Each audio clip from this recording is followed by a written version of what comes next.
Good morning, everyone. Morning, Morning, sir. sir. So, is everybody here?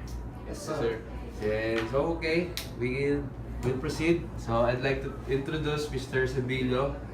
He will be representing the employer, the Intramuros administration, and he will be joining us for the meeting.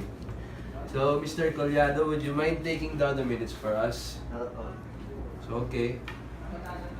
Okay, then, as you can see in your copies, today's agendas are mainly materials, manpower, and equipment that we'll be using for the renovations of the historical heritage building inside Intramuros. And also, we'll be also discussing the expected time of completion for the project. So, Mr. Manalo, can you share to us the materials? Sure, well, for this project, I plan to use the most of the original materials that were used in the original construction, like stone and concrete. As it is one of the main points in the design of the building. But it wouldn't be difficult to use stone for reasons like transportation and the actual carving of the stone. It's too much time consuming and makes the construction more difficult than we would like. Yes, I have thought of that too.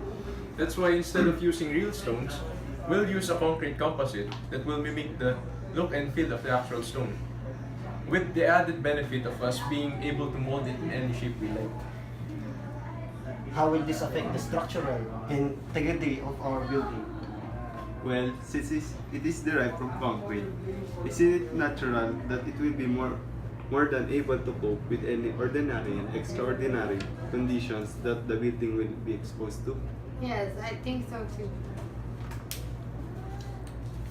Okay, that sounds good. So, are you sure that there is a ready supply in the market for the materials? Yes, I've already found a supplier that will be providing us with much concrete we would need, and it's not far off the building site. So we could call them on short notice if we ever run out. So, okay then, we'll proceed to the next part of our meeting. So, how about the manpower? So, Mr. Ramos, can you tell us about the different jobs that our firm will be covering for the project? Well, since this is a quite big project for our firm, it follows that there will be a lot of jobs that need to be done. The main ones are construction itself, safety management, and supply management. We will need to distribute our manpower so we could have the optimum amount of productivity for each project. Yes, I agree. We have 40 people of the construction site itself, seeing as the building is quite large. Yes, we also need a safety officer in the construction site to assure the safety of all our workers. Speaking of the safety, we also need to assure the safety of bystanders around the building, don't we? Yes, that is a must. And Mr. Sabilo, I think the Intramuros administration should provide some roadblocks and rerouting of the roads around Intramuros administration for the safety of the people. That's a good idea. The administration will be more than willing to do that for the sake of the construction. We would also need someone to monitor the steady stream of material from our supply. How about we station someone at the supplier so that we could monitor them continuously? Good idea. That way, if there are any unexpected difficulties at the suppliers, we know right away. While we're at it, we should also have someone to monitor our supplies and equipment on the site, right? So Yes, that would be great. so since that we're settled with the manpower, let's move on to the equipment. So, Rubin, Ms. Rubin, what specialized equipment or design we will be using for this project? Do you have anything in suggestion? I do actually. I've been looking into history of the building and found out one of the main reasons for deterioration was the fact that it has poor resistance to rain. Because it has lots of small holes in the walls where the water should seep in the water, eat away in the building slowly. That's why I was planning to use cornerstone patterned with concrete compressor, which allow us to ensure all the concrete will set up without any worries of defects inside the concrete. I see that you have done your research, Ms. Rubin. I'm glad you found a good solution to one of our main problems. Thank you. Well, if rain is a threat, what about flooding? Could we implement some safeguards against that too? He has a point. Can we just build a moat around the building for the flood water to flow into? Well, that's a bit medieval, don't you think? But wouldn't it actually look good on a building as it is a historical heritage building? Oh, come on, guys. We never had moats built here in the Philippines. What's your say on that, Miss Rubin?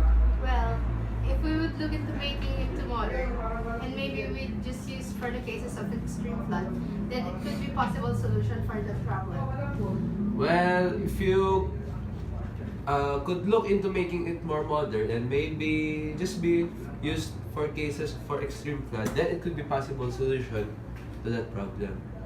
Okay, I'm on it. So, does anyone here have any more suggestion on that matter? Okay, Mr. Manalo. Maybe we could elaborate with our sister company, the Case Wind Corp, and give the building some wind turbines to make it more sustainable. Oh yeah, that's a good idea. But I think we could consider that in another time. And if that's all, then let's proceed to the next topic, which is the completion of the project. So now this is probably the most important aspect of the meeting. As you all know, the historical heritage building in Intramuros, Manila is one of the premier locations for the display of the history of our culture. That's why we have to give the public an accurate assessment on the completion of this project. Yes, I think it would be a great idea, great if... Ulitin ko na lang. Yes, I think it would be great if we could do, as you said, that so that the people won't be blindsided by the fact that we are still undergoing construction. Yes, that's right. Based on the readiness of the materials, when can we start the project, Mr. Manalo? I've already talked to the possible suppliers, and based on their answers, we can start as soon as the 4th week of September.